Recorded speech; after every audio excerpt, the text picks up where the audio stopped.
يعتبر الصومال واحدا من الدول الغنية بالثروة الحيوانية بأنواعها المختلفة، وتشتهر المواشي الصومالية بالجودة العالية والطعم اللذيذ.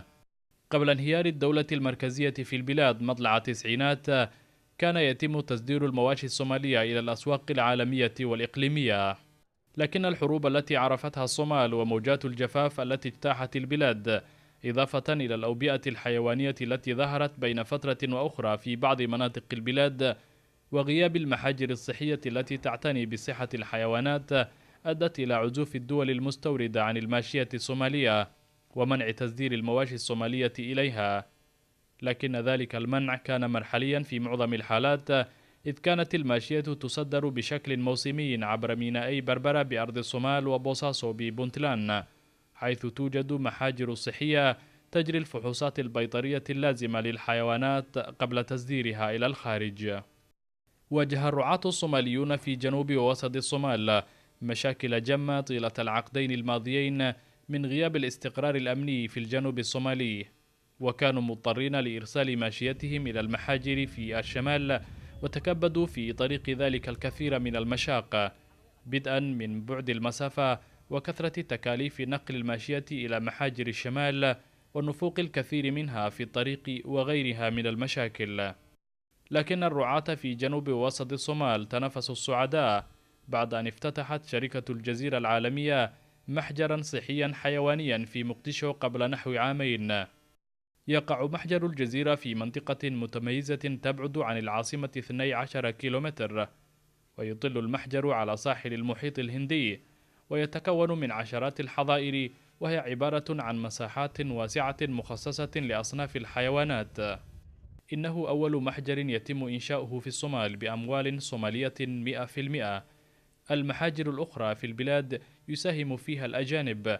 نتمنى أن نكون أول شركة تصدر المواشي عبر ميناء مقديشو لأول مرة منذ انهيار الدولة المركزية في بلادنا.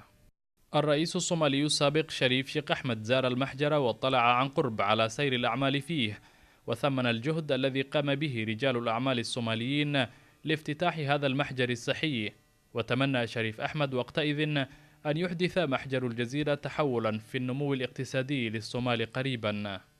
شركة الجزيرة العالمية التي تدير هذا المحجر شركة تجارية صومالية يملكها رجال أعمال صوماليون وبتمويل صومالي 100%.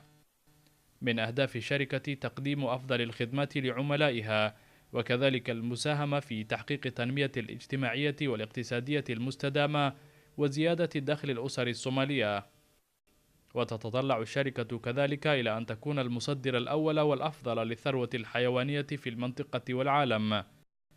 كما تهدف الشركة إلى تحقيق الأهداف التالية خلال السنوات الثلاث القادمة: التجارة في مجال الثروة الحيوانية، واستكشاف أسواق الثروة الحيوانية، وإجراء بحوث حول تطوير قطاع الثروة الحيوانية، وتطوير الوسائل والآليات التي من شأنها جلب الاستثمارات في تجارة الثروة الحيوانية والتسويق لها، وبناء محاجر ومزارع للمواشي وأماكن لسلقها، وإيجاد وسائل النقل المخصصة للمواشي، وكذلك إنتاج الأعلاف الحيوانية.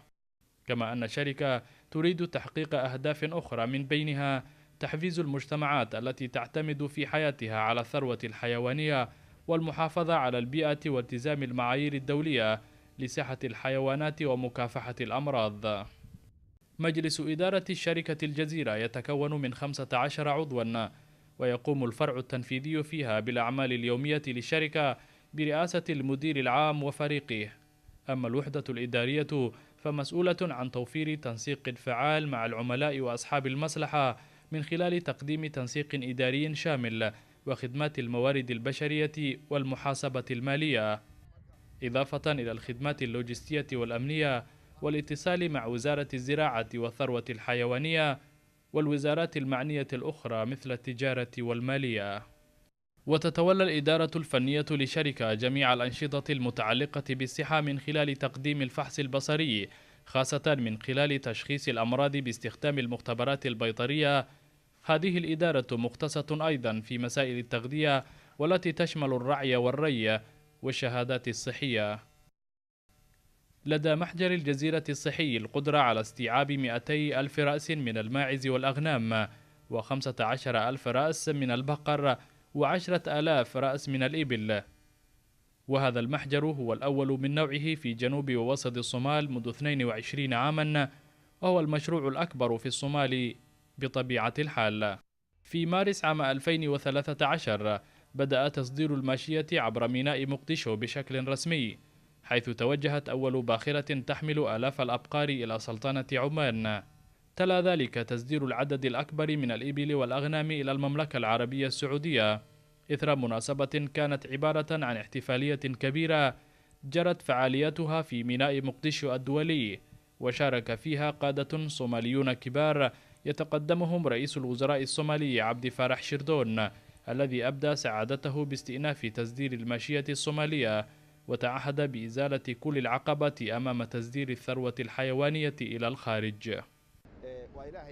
نشكر الله تعالى على عودة الحياة التجارية والاستقرار الأمني إلى العاصمة، وتصدير هذا الكم من المواشي إلى الخارج عبر ميناء مقديشو اليوم دليل واضح على أن هيبة الدولة والاستقرار قد عادا إلى الصومال.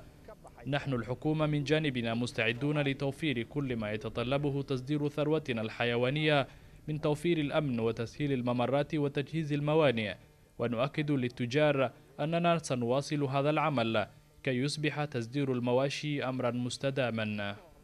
حضر الحفل أيضا وزراء آخرون من بينهم وزير الداخلية ووزير الثروة الحيوانية الوطنية وعمدة مقديشو وممثلون من شركة الجزيرة العالمية ومسؤولون من شركة المحيط الهندي للثروة الحيوانية، وهي الوكيل الحصري لشركة الجابر الشهيرة في مجال تجارة الماشية.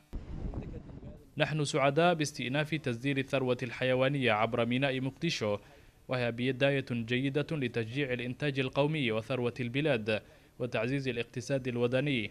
نحن نتعهد بضمان الأمن وإزالة كل العراقيل أمام تصدير الماشية كي تصل إلى المحجر ومنه إلى الميناء لتصديرها إلى الخارج. إنه أمر يبعث على السرور أن نشهد تصدير المواشي في المناطق الوسطى والجنوبية للصومال عبر ميناء مقديشو لأول مرة منذ أكثر من عقدين، ونشكر شركة الجزيرة على مبادرتها، لأن محاولتها فتح محجر صحي في مقديشو يعتبر تقدما ويعبر عن بعد نظر لدى الشركة، ونحن نشجعها على ذلك. كما ترون فإننا اليوم نصدر إلى الخارج آلاف الرؤوس من الإبل والأغنام، ونعلم رجال الأعمال الأجانب والصوماليين منهم بافتتاح المحجر الصحي الحيواني، حيث يتم الاعتناء بالمواشي قبل تصديرها إلى خارج البلاد. إنها المرة الأولى التي نشتري فيها جمالا وأغناما من جنوب الصومال. اشترينا المواشي من مناطق متفرقة من محيط بلدوين وكسمايو ومناطق أخرى في جنوب البلاد. بدأ تصدير المواشي الصومالية إلى خارج البلاد بوتيرة كبيرة، وإذا استمر الحال على ما هو عليه فإن خبراء الاقتصاد يتوقعون زيادة كبيرة في عدد المواشي التي يتم تصديرها إلى الخارج لتصل إلى أكثر من 2.5 مليون في السنة. ويعكف أطباء بيطريون أجانب والصوماليون على إجراء الفحوصات للمواشي للتأكد من سلامتها من أي مرض، وتوجد في المحجر مختبرات متطورة ويعمل الأطباء على مدار الساعة. تصل المواشي تباعا إلى المحجر من المناطق المتاخمة للعاصمة والبوادي البعيدة، ويستقبل المحجر يوميا أكثر من 1000 ماشية من الإبل والأبقار والأغنام. ووفرت الشركة الأعلاف والماء للمواشي. ولا شك أن افتتاح محجر الجزيرة الصحي وتصدير الماشية إلى الخارج أنعش الآمال في نفوس الملايين، وسيزيد من دخل الرعاة الصوماليين الذين كانوا يبيعون ماشيتهم في الأسواق المحلية بأسعار قليلة. وتشير الإحصاءات إلى أن الثروة الحيوانية الصومالية تزيد عن 80 مليون رأس، واستئناف تصدير هذه الثروة بشكل منتظم إلى الأسواق العالمية سيعزز حتما الاقتصاد القومي المتعثر، وسيخلق فرص عمل كبيرة.